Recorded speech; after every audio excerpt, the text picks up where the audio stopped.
This is Jack from Buck Talk. And what I got for you today is a question about making extra 401k contributions or paying down a mortgage. But first, I may be a financial advisor, but I'm not your financial advisor. This video is for entertainment, not advice. Be sure to hit that subscribe button. All right, let's take a look at today's question. The title says it all: 401k or extra housing payments. Combined family income is about 150k. You've got a mortgage that is 2300. I assume that's per month. You spend about 4500 per month on all bills, including mortgage. Okay, so you spend another 2300 or so on other stuff. You are currently remodeling. That could be awfully expensive. So much of your extra cash, most of your extra cash, 4000 a month, goes to savings to pay off the 1 year 0% credit card you took out for the remodel. Okay, that's an interesting way to do it, but I guess it would work out fine. You're already getting the maximum employer 401k match. That's great. And contributing far more, 14%, in order to catch up for years you didn't contribute. Yeah, contributing to 401k is usually a great place to do it. Very tax efficient. The question is it a better idea to take some of that extra 401k contribution and reallocate it towards extra principal payments on the mortgage? What makes the most long-term sense? And you gave us the mortgage rate, 5.65. Ooh, just enough to make it interesting. Okay, so if your mortgage rate had been a lot lower, like 3, 4%, seems like a pretty big slam dunk to say keep saving and investing because the rate would be so good.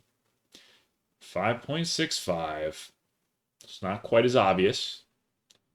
And I'd say it probably depends a bit on how much you've got allocated to stocks versus bonds.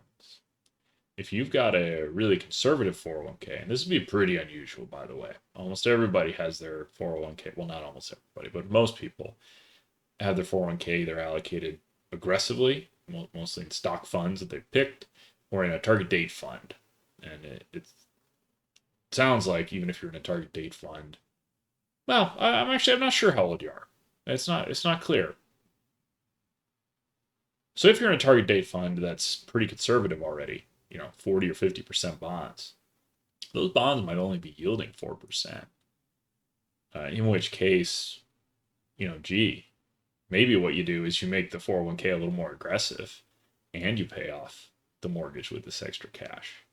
Something like that might make sense. Um, but fundamentally, what you're trying to do is you're trying to compare the mortgage interest rate. And to be technical, what you care most about is the after tax mortgage interest rates. You have to figure out after you get credit for the interest deduction to the extent that you are, what is the real rate? Maybe it's something like 4% once you account for that.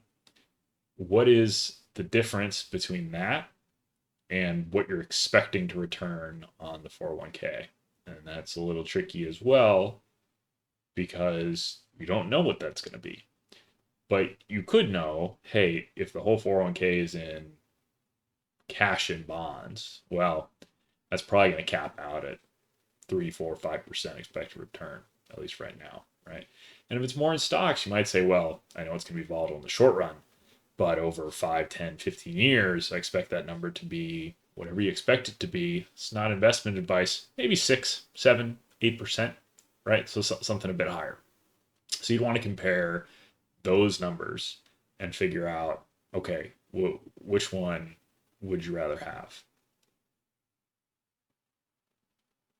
It's a little tricky to say without knowing how your portfolio is allocated. That would matter a lot. How much you want to pay down your mortgage, your likelihood of refinancing, that might make a difference.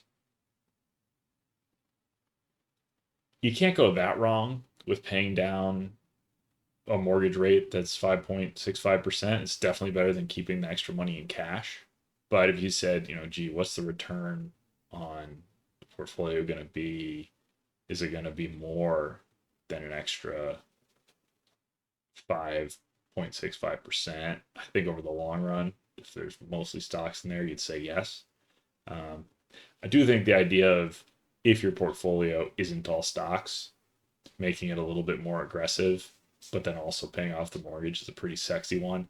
If it doesn't make sense to you why that works, then it's probably too complicated and you shouldn't go down that. But it is one kind of clever way that you can approach things. If it's a close choice, you're probably not going that far wrong either way. Good luck.